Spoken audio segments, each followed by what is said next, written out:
जवनिया के रोज नाची खाइब सखी हो, रोज नाची खाइब अपना बलमुआ के लगही सुताइब। बाकी है जवनिया के रोज नाची खाइब। हऊ वाला काम ना बराबर होई, है बराबर होई।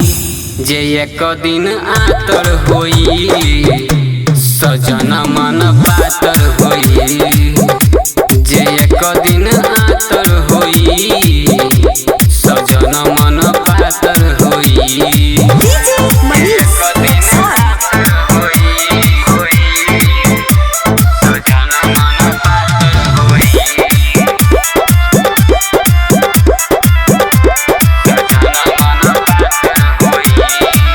हमर बताल भोले ऋषि हैं, हमरा से चाहे बोली बतियाई हैं,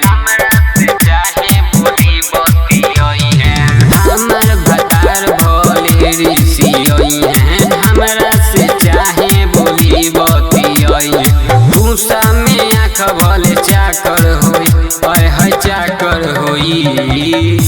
जे एक दिन आतर होई सजन मन पातर होई।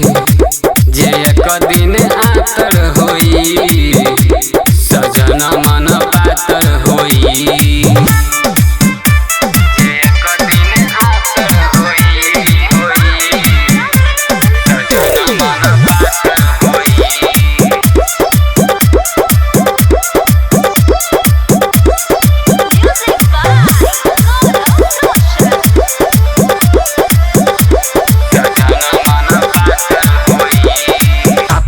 बलम के खिलाइब अनारवा हाजिम कराइब साझे भीनु सरवा सखी हो, साझे भीनु सरवा।